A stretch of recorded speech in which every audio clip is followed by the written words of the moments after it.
What is going on to all my horror fans out there, and welcome back to my channel, Movie Files. This is a special video. This is a fun video as well. This is going to be an Evil Dead Rise spoiler discussion, recapping the film, going over some of the moments that worked for me, some things I would have maybe changed or things I didn't really entirely latch onto with this film. We're going to be talking about the ending and the future of this franchise all in today's video. So again, just warning you all, as you can see above me, as you can see below me, as you can see from clicking on this video, this is a spoiler discussion. So if you haven't seen the film, go check it out. It's worth the watch. I have a spoiler-free review of the movie so you can get my full thoughts and a little bit more in-depth conversation on the film. So check out the film, come back and join the conversation. When you do join the conversation, let's talk about the movie in the comments. What did you love? What did you like? What did you hate about the movie? Favorite moments, character moments, plot, story, performances, direction. Let's have it a full discussion in the comments about this film in the comment section. So again, full spoilers ahead.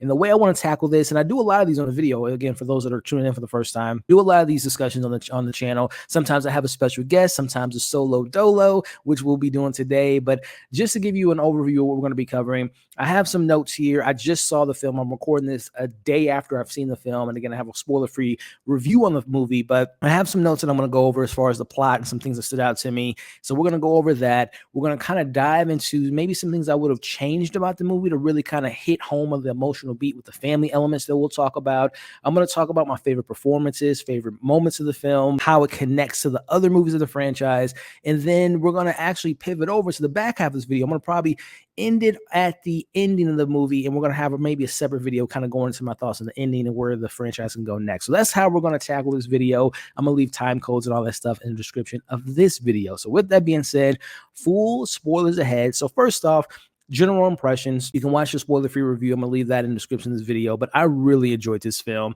I thought it definitely fit in the world of the, Evil Dead. And you guys can see behind me, this is a 2013 Evil Dead film.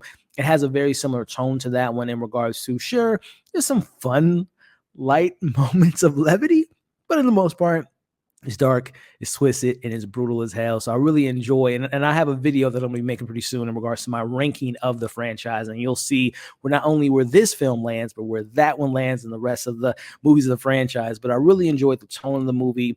The Ellie character was so great, as we'll talk about in this spoiler breakdown. Family dynamic wasn't all that. I personally wasn't as invested as I think the film wanted me to be with these characters, which we'll talk about today. But overall, really enjoyable, entertaining film.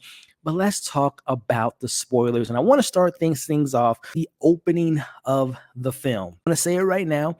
I enjoyed the opening. I love how he opens with the traditional tropes of the Evil Dead, where we have the camera moving, as the camera is typically a character within itself, because it's tend to be the entity, the evil demon that we're kind of following throughout the woods, which harkens back to one of the issues that I was kind of concerned about with this film was, wait a minute, we're taking a fundamental trope of this franchise, which is the woods, a group of friends, and we're going to LA, we're going on a high rise. So I was kind of on the fence about that. So I love that immediately they kind of lead us into things that we're used to as we're introduced to these group of friends again, or I should say not friends, because one of them didn't really care to be there. But we have this young lady, she's there with her cousin, and her cousin has a boyfriend.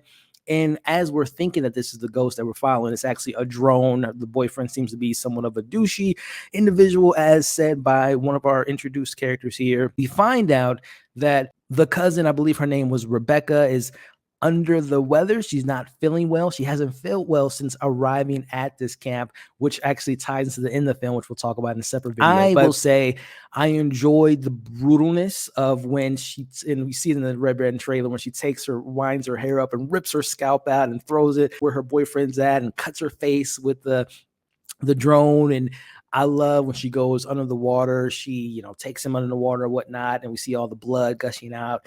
Really good opening. And when she rises, which the Evil Dead Rise can mean a double entendre, we have literally evil is rising, evil is back, which I'll talk about that in the Indian Explained video. So I like that meaning. But then obviously the other meaning of it all is that this evil is rising within this high-rise apartment building. So while I enjoyed the opening, this goes to some things I'm going to probably bring up throughout this video, of things I would have changed with the opening.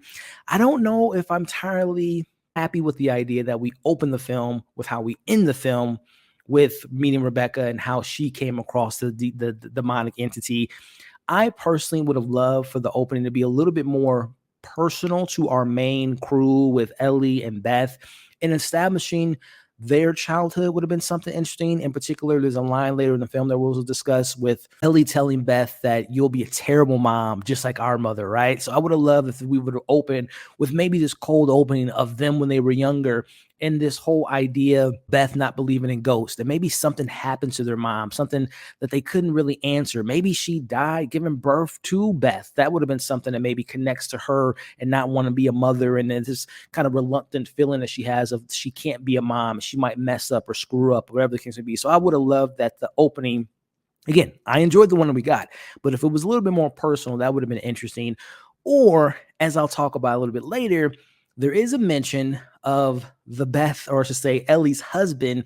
They're getting a divorce. Beth asks her, is there another woman involved? And she doesn't really answer. Wouldn't have been interesting if we would have met the husband, and instead of Rachel or Rebecca and this random guy, what if her husband was the guy there and he was having an affair with someone in the actual building, and it kind of ties it up at the, and again, I would have put this at the end of the film, but that would have been an interesting kind of opening. But again, the one I would have maybe been more invested in is they would have opened it with their childhood and kind of really establishing where they come from.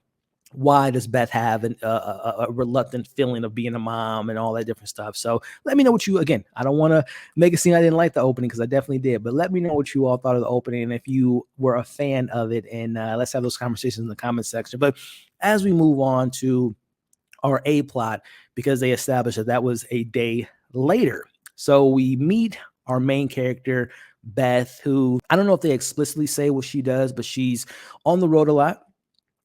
I would assume she was like a sound engineer based on, what she's able to do a little bit later with rigging up the soundboard and everything with Danny and his music. But she's on the road, she's in the bathroom, and she's taking a pregnancy test. And we don't get the reveal on, if she is pregnant or whatnot, but it was pretty explicit, in my opinion, that she was pregnant, because her response of seeing the pregnancy test wasn't like, whew, I dodged a bullet there, but it was more or less she was in a shock type of mindset. So that indicated to me that she was pregnant. So we meet her, get a sense of kind of not really where she is mentally, or why she's always on the road, but we get the establishment of her. We pivot over to going to LA. We meet our family, which is led by the incredible Ellie. I've said it in my non-spoiler review, but this is my first time being exposed to the actress Alyssa Sutherland, and I thought that she was just incredible, especially when she turns into the mother of evil. But as far as the Ellie character, as a mother, we see that she's, I believe, a tattoo artist. She seems to be a pretty chill, laid-back mom. We were introduced to the oldest of the siblings, which is Danny. They're into DJing and music and all that stuff. We have the second oldest, which was Bridget. She is someone that's an activist and likes to fight the good fight. And then we have the youngest, which is Cassie. I love how the film established that they're different, right? They're not cookie cutter teenagers. They, the big sibling hates the youngest sibling and they're rebel. It's not this cookie cutter type of tropey characteristics that we're used to seeing in the horror realm when it comes to teenagers. So I like how the film kind of distinctly separates who they are, what makes them different. And going back to Cassie, who out of the three, I will say, I preferred that character. She gets the most to do, obviously, which we'll talk about because she's the only one that survives, but she gets the most to do. But I really enjoy kind of her flair, her personality, her funk. The other ones were, again, while I like that they were distinct and different from one another, the acting wasn't all that great to me, especially in the dramatic moments called upon by Bridget and as well as called upon by Danny.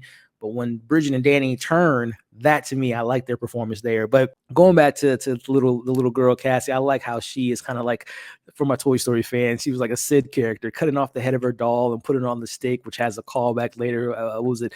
Stephanie, I believe was the name of the little thing that she made. But anyway, we have those characters. We meet Ellie. We have the surprise by Beth. She doesn't expect her to come. And you can kind of tell when they are hugging each other. I wouldn't say tension, but there definitely seems to be a sense from at least Ellie, like, here we go again. Oh, the surprise visit. Oh, I didn't know you were coming. Oh, I've called you a couple months ago.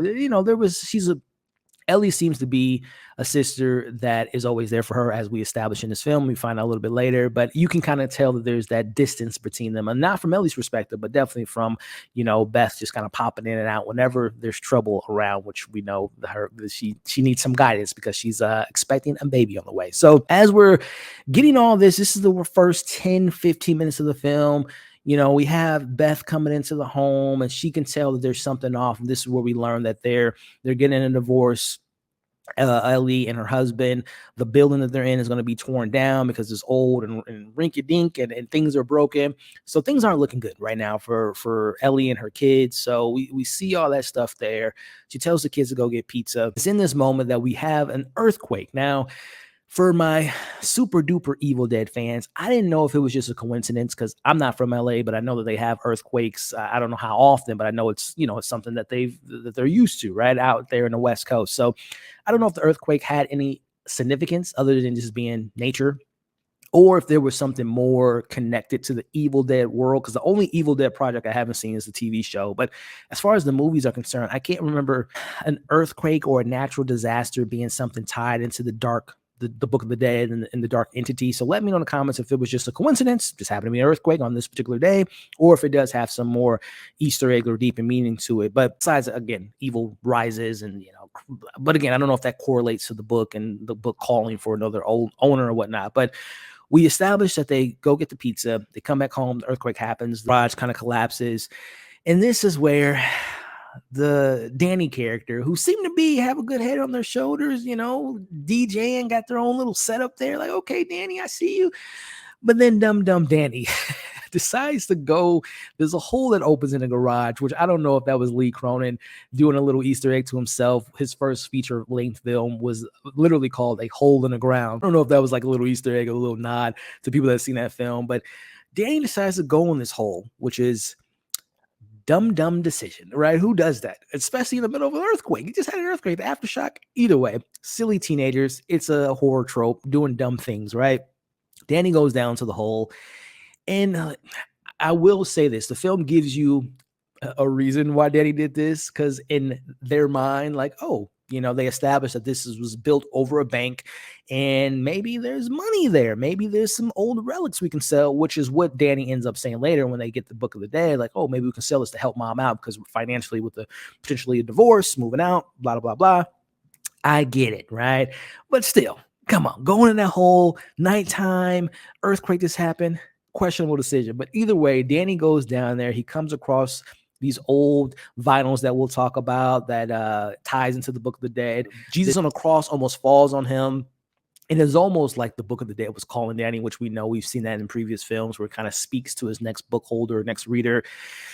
Danny finds the book in this tomb-like structure, takes it out, makes their way upstairs, and here is an interesting switch that I would have preferred, because again, I don't know if the earthquake has any significance to the Evil Dead lore, but I would have thought it would have been a little bit more interesting if Beth was the one that brought the Book of the Dead to them.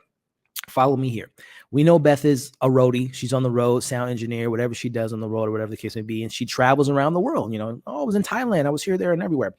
What if she came across an old abandoned church and she saw the Book of the Dead? She takes it with her. She takes those vinyls because in her mind, she's giving souvenirs to her nieces and nephews, as we saw on the table.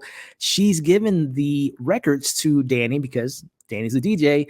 And then it kind of opened the door or conversation that Cassie seems to be someone that believes in ghosts. As she's talking to her older auntie at the table at one point when she's talking about the building there was some guy or ghost that, takes your money and kills you, whatever. So she's open to the idea of supernatural entities. So in Beth's mind, my youngest niece is into ghosts. So I want to give her this cool, crazy, wicked, disgusting book because she's into this stuff. And again, Beth is like, she's kind of oblivious to like, you don't give a kid the Book of the Dead, right? But that's kind of, again, and I think that would have been more interesting to me that she gives them the book. She brought this evil to them because it goes back to a character moment. She kind of finds herself in these positions where she's like a screw up. She doesn't intentionally mean to do bad things or find herself in these predicaments, but it's things that she's always screwing up. And she is the one morally that brings the evil to her family. So I thought that would have been a little bit more interesting for her to have brought the Book of the Dead versus the whole earthquake, Danny bringing it upstairs, being silly, going in the hole, whatnot. But let me know what you all think of my little script revision there. But getting back into what's going on, Danny takes the Book of the Dead upstairs. Danny puts the record on. And by the way, this is for my Evil Dead fans. Bruce Campbell, this is where his cameo comes in because his voice, he was the priest on those vinyl records that we heard from. So shout out to Bruce Campbell, who also produces with Sam Raimi, legends, goats for the franchise. So he plays the music, or not the music, but the words are spoken of the Book of the Dead, and he can't unplug it. The vinyl record's playing, and while that's happening, he cuts his finger. The Book of the Dead eats the flesh because we know it's made out of flesh. It opens itself up, and all hell breaks loose. So while that is happening, we have Ellie. So again, we know she's moving, just getting a divorce coming up soon, so she's kind of packing the bags and packing her husband's stuff out of the house, on her way to the basement. When she makes her way to the basement, she gets on the elevator, and this was a great moment because, again, as you guys can see behind me, Evil Dead 2013, and the cover here, let me pull a little bit closer, but we know when Mia had the vines attacking her in the forest and in the woods there, that to me was a kind of a callback to that scene in the film there. In the elevator, we see Ellie as the book is being read. The mother creature comes and takes over her soul and takes over her body. The kind of the wiring within the elevator grabs her like the vines did to Mia. So I kind of like that callback there. So again, this is like 25 minutes into the film. At this point in the movie, I was okay with the film. I wasn't in love with it, as I am going to talk about here. The last hour and 45 minutes of this film was just incredible. But the whole setup, the first half essentially, I just wish that the film, to me, I wish it would have established the family dynamics just a little bit more. I wish we would have spent more time. Again, I've talked about my cold open with these two as sisters, younger sisters, and kind of establishing the rift there, how Beth is uncomfortable being the mother because maybe, again, her mother died, giving birth, or whatever case may be. Their mother was possessed maybe, and it was always this thing like, what happened to mom? And just kind of establish that more. And then also, speaking of establishment, I like the individuality of each of the siblings, but I wish there was more of a bond with them and having more scenes with them, kind of establishing that they're not their mom and their auntie. They're more close. They like to keep in touch with each other and talk to each other and express each other's feelings versus kind of locking each other out. So I wish that the first half would have, to me, just did a little bit better job of fleshing out those relationships. But speaking of flesh, Ellie has now become the mother of evil. And I don't know if Alyssa, if she's a body torches or she's like a gymnast, but when she's just like walking and she's dead and there's all the body, and again, even the elevator scene, I don't know if that was practical, if that was CGI, if it was a stunt double and they visually imposed her face on another stunt actor. I don't know, but neither here nor there. Everything from this point on, second and into the third act of the film, goodness gracious, this film was what I wanted in the Evil Dead movie. Her coming to the house and just straight up being demonic and evil as hell towards her kids. You know, we've seen the scene in the trailer where she's making the eggs and, you know, they bring her to the tub and we get them. Mommy's with the maggots now. And the whole yelling, which, by the way, before I forget this note, if something I put on my notes there, was this building soundproof? Because first off, the first floor, there was the guy that ends up dying. There was the two brothers with the Cheetos, and there was the guy with the shotgun. So there's like only like 4 people on one floor, whatever, you know, small building, whatever. But there was multiple floors. Did no one in the building hear that scream? Because it seemed to be like almost an earth-shattering type of scream, or at least, you know, within the building that people can hear this demonic scream. Where was everyone? I know the elevator wasn't working, the stairs broke down, but I just felt like, where are all the people in this building? As I digress, we have her do the yell and she passes out and they assume that she died. Now, this is an issue I have with the film, going back to the establishment and the characters and the acting, if I'm being honest. Beth, the kids, the siblings, when they thought their mother and their sister had died, I felt it was dry. I felt it was kind of very bare minimum. Of course, they were in shock. What the hell just happened? We had an earthquake. My sister, our mom, was just fine 10 minutes ago, but now she's dead. What is going on? So I understand the shocking situation of it all, but it just felt flat. Again, I wasn't expecting them to pass out and crying all up and down the rooms or whatnot, but I just wish it was more like it didn't feel as heavy as you would think that it would be with someone so close to you dying that you think, right? So there's that. They put her in the bed. Her eyes are open and closed. That was really creepy as hell. They asked the two other neighbors, do you have Beth in the room with herself, by herself with her sister? She says, we didn't get to spend more time together. You were always there for me. I wasn't there for you. And then she rises, hence the title. And ever since that point on, and even when she was, when she was evil and sadistic and the whole tub scene, that was great. But from when she wakes up and she's officially the evil mother, oh my goodness, everything from this point on was just so great to me. She jumps on Bridget and grabs one of her tools for the tattoos, and she marks her face, which ends up turning Bridget a little bit later. Beth, she ends up getting stabbed in the hand with some glass, and which was so brutal. And glass in this franchise, normally when there's some glass in a scene, you can expect something pretty gross, which we'll see with Bridget a little bit later.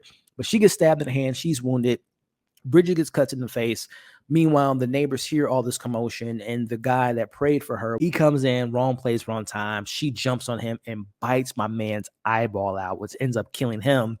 So while she's out of the apartment, they're locking the door, which they should. Meanwhile, while all this commotion is happening, the elevator is not working because the keys are stuck between the door. We see Ellie, mother of evil, just demolishing all those characters that we just met 10 minutes ago. The kid who's eating the Cheetos, I can't remember what she did to him, but he's dead. And then one of the youngest one, she rips his arms off. Goodness gracious. I thought kids were off limits, but not with this franchise, y'all. So that happens, and then I think she ends up ripping the throat out of the guy with the eye, because he's not dead when she ripped his eye out, but she ripped his throat out and that killed him. But then I think she ripped the guts open or cut through the guy's stomach that killed the guy with the shotgun, the older gentleman. So again, I'm like, yes, go ham. I love it. So she does all that. Meanwhile, back in the apartment, while Ellie is going ham, she's trying to get her youngest, she's singing to her, and she eventually finds her way into the apartment, which she ends up choking the child, but they end up getting her off of her. But while all that's going on, meanwhile, the second oldest, Bridget, her wound on her face is starting to kind of turn dead because, she's been touched by the demon. So while that's happening, they open the book and it's like some type of monster with octopus arms or squid-like arms coming out of their mouth and goose coming out of her eyes. So she's now possessed. So the mom's still out of the apartment, but now they're locked in with another demonic entity. And we see, which by the way, when they were all kind of split up, I'm like, why are you guys split up? Why aren't you knowing that Bridget's being taken over by the demonic entity? But she's doing that. Eventually, Beth checks on her and she sees her. And this goes back to 2013 with glass and just eating glass and disgusting. Bridget is possessed now. She's eating the glass because she says, I don't want anything I had something in my tummy. And I don't want things in my tummy. Isn't that right, Auntie Beth? Alluding to the child that she's having. We know those demonic creatures say some pretty messed up things. So she attacks her auntie. And this is, I wouldn't say disappointed, because I know a lot of people love the cheese grater scene. At least people that have seen it so far. I enjoyed the scene. It is pretty brutal. It's not the most brutal, house tool or cooking tool that we've seen in this franchise. Again, I go back to 2013 with Mia and that box cutter. Oh, that's disgusting. But I will give it this. It was disgusting because she does, the reason I say it was disappointing, number one, I wish they didn't show it in the trailer because it would have really caught me off guard. But when it actually happens, when she uses the cheese grater on her skin, it happened really quickly. And I thought it was going to be like more brutal and like really slowing down and like laughing and being sadistic about it. But it happened so quick. So that was my issue with it. Still brutal, disgusting. I can't look at a cheese grater ever the same again. But either way, that is attacked. And at this point, poor Beth, she has her hand impaled by some glass, her leg cut by some cheese grater. So she's getting beat the hell up. Meanwhile, she's expecting a kid to kill her because meanwhile, she sees her younger sister. She goes in her room, and this is the callback to Stephanie. While she's running at Cassie, she sticks her in the mouth and kills her. They think that she's dead. Danny kind of makes up for the dumb decision earlier in the film for going in that hole, gets wraps the body up. Like, I don't know what's happening. It's I don't know if it comes back, which again brings me back to the emotional depth or lack of. Right now, Beth, your niece died. Cassie was she was crying and upset about it. And they were upset. I want to say they were cheering and happy about it, but the emotional weight, like it didn't seem like it affected them, that they just saw the death of their niece for Beth and then the sister for Danny and Cassie. So again, the emotional depth just didn't hit me the way I wish it would have in those moments. But Bridget ends up waking up and is in the closet. That was creepy. That was scary. And before she even wakes up, Danny is showing his auntie Beth the records. She's listening to that. She's in the room. She can't hear anything, which was really, again, the sound design I mentioned in my spoiler-free review was fantastic. Incredible sound design. He's in the room listening to the tapes and hearing the priest talking about how to, disembodiment is how you take them out. The fire doesn't work. They can't die. So that's how you take them out. While that's happening, the mother realizes, because it goes back to that cat in the vents a little bit earlier from the neighbor with the shotgun. So Ellie sees that, crawls in the vents, makes her way into Danny's room. I love that scene when she's crawling on the walls. Reminds me of Hereditary. While that's happening, Bridget's alive, ghost-like figure, chasing Danny around the house. They get into a scuffle. When she stabbed Danny in the arm, Danny takes some type of spray, Bridget on fire, and by that point, unfortunately, stabbed in the chest, and Danny has died. Bridget's dead. Cassie's like, what the hell is going on? And it's just a mess. And while that's happening, the mother's now in the house, chasing and being all evil and mean to her sister, and takes her hand and her claws and sticks it in Beth's stomach and says that, before that she says, I'm going to take your soul. And then when she does that, I'm going to take two souls. Another callback to the Stephanie moment of using those scissors. The scissors was thrown under the couch. She tosses it to her auntie. She stabs Lee in the nose and the mouth and the head. That was pretty gruesome, and I loved it. So they think that they are good at the moment. So they run out of the house. They realize that the elevator, the door was stuck. But as that's happening, all the dead people, all the neighbors are rising. And I love the callback to "You're gonna die by dawn, dead by dawn," which Evil Dead fans subtitle for the second Evil Dead film. So I love that moment. And speaking of just adding to the mix of just awesomeness, we have Cassie and her auntie Beth in the elevator, and the Deadmites are coming into the elevator, and the hands and the blood. And speaking of the blood, oh my goodness, the gallons upon gallons upon gallons upon gallons of blood is coming in, overflowing the elevator, or causing the elevator, because it was over its weight limit, causing it to crash to the basement. And then the doors open, and Stanley Kubrick, Stephen King shining moment. Oh, I loved it. I loved it so much. I was so happy to see that, and just the amounts of blood in that scene. I said in my non-spoiler review, I haven't seen that much blood since It Chapter 2 with Bev in the bathroom scene. And then, of course, dating back to the original, not the original, but the 2013 Evil Dead with the rain of blood. And I literally think it was like the most blood besides It Chapter 2 that was ever used in the movie. So much blood. And that's a staple, right? Blood. It's a bloody franchise, and I love it. But they crash down, and while that's happening, talk about mommy never letting her kids let go of her. And she says in the line earlier, I get to, get you titty sucking parasites off me. Well, the kids are always grabbing and reaching and trying to attach themselves to their mother, literally in this moment, as we have this incredible practical effect. It reminded me of one of my favorite horror films of all time with John Carpenter's The Thing, the amalgamation of their bodies all coming together as we have at this point. They have the keys to the car. They open the gate to the garage door. They're in the car driving off, but they get stuck on concrete, stops them from moving. Them getting out of the car, and I love the scene. There's so much tension going on when they're chasing them around the car and everything going on there. And we have the moment in which eventually make their way to the gate. They're running out of the gate, but unfortunately the gate's falling down, and young Beth gets pulled back, or not Beth, but Cassie gets pulled back into the nonsense.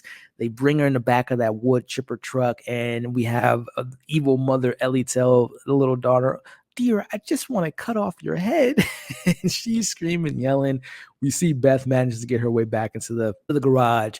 She shoots the amazing creature, which I don't know if they have a name for it yet, besides it being completely awesome. She shoots the creature. They are having a little bit of a battle. This is when the chainsaw callback to Evil Dead comes into the mix, and they have the creature shot down halfway into the wood chipper, getting chewed up. Disembodiment is how you kill the entity, getting chewed up. We have the moment where she takes the chainsaw, and just, again, going back to Evil Dead 2013 with Mia destroying the entity, it was just putting it in the head, chopping it up. And then we have one last little one-liner from Ellie talking about, you're going to be a terrible mom, just like our mom, which again, I wish we would have explored that relationship with their mother a little bit more. Pushes it in there and destroys the head, kills it, as they think. It's all over. So going back to, this is how we end the movie. So again, if you're enjoying the conversation, like, share, comment, subscribe. But this is where we're going to get to the portion of the actual last scene and kind of talking about the ending and what I hope it means for the future. So at this point of the film, we've ended the movie. They think that they're fine. We cut to the next morning. And in the next morning, I believe we're on the 5th floor. And this is where we get reintroduced to Rebecca, who we met at the beginning of the film. You see her on the phone talking to her cousin, gets in the car, and she notices all the chaos and all the wreckage and all the craziness behind her. This is where the evil entity is looking for a body to consume, in which she does. And of course, we know that ties back to the beginning of the film, which obviously, going back to the beginning of the film, we see, and it has, and again, I talked about it in the beginning of this video regarding how I liked the beginning, but I wish it would have maybe not shown that and had a different opening, and is the end. So we know that Rebecca is now consumed with the evil. Again, hence the title, Evil Dead Rise.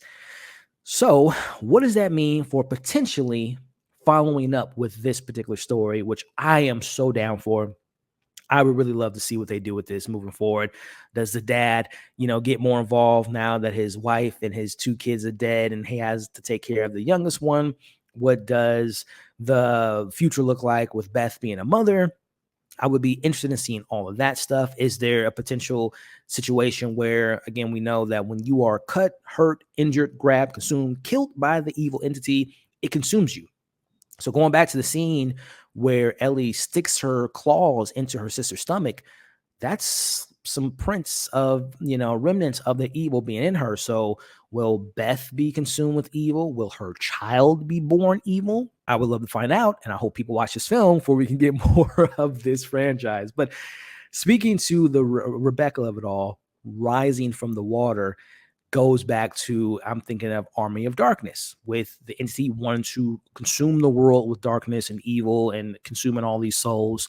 So I would love it if we get like I don't want to say a 2.0 or rehashing, but the idea in this modern time of the evil rising, Rebecca consuming all these people and building their own army. And let me tell you something here. We get an army being built, and we recruit some characters. And I'm talking, again, young Cassie. Maybe some time has passed by. Maybe she's a little bit older, but Cassie, Beth, and can we get Mia back? Can we get Bruce Campbell in the mix, and get our own little army? I would love to see that in an Evil Dead.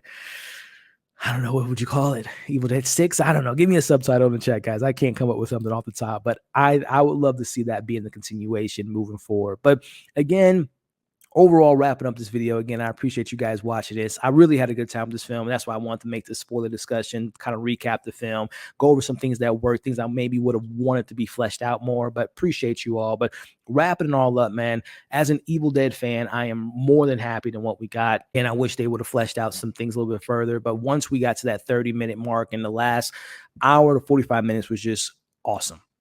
Brutal, gory, blood. Some great lines, some great moments, some iconic moments for me within this franchise. The practicality of it all, the amalgamation of that creature monster. Ellie is so fantastic as this evil mother of death and a mother of evil. And again, I mentioned kind of the acting sensibilities wasn't all that fleshed out and all that great to me. But once things really hit the fan with Beth getting more involved into the story, and when she has to protect her niece, I really enjoyed that switch up and her, motherly instinct kicking in. And then I mentioned how I wasn't the biggest fan of the dramatic moments with Danny and Bridget and them losing their mom and losing one another and not have that emotional depth that I wish they would have had. But once they turned evil, I love their performance in those moments. So really good time, man. And I really hope this movie does fantastic for we can see that sequel that I just pitched to you all. So there you have it. That is my Evil Dead spoiler discussion. I really had a good time discussing this movie with you all, and I hope you all did as well. And if you did, hit that thumbs up. I would appreciate it. Share this video. Leave your thoughts. I'm going to make this a premiere. So if you're watching this on the premiere of this video, definitely I'm going to try to be in the chat with you guys, interact with you. But if I can't make it, definitely leave your thoughts in the comment section. Again, favorite moments, pros, cons, What would you like to see next? I'm going to make a separate video with my ranking of all 5 films. So go ahead and rank. If you've seen all 5, how would you rank them? Let me know that. You all are awesome. You all are great. Again, just a reminder to like, share, comment, subscribe. We'll catch you. I'm going to be seeing, I'm pre-recording this. I'm going to see Beau is Afraid tomorrow as I'm recording this. So expect some type of spoiler-free review, and I'm hoping to get a spoiler discussion with a couple other guests with me talking about that film, because I've heard some interesting things about Beau is Afraid. But that's for another video. Again, we talked Evil Dead Rise. I appreciate you all. I'll catch you on the next one.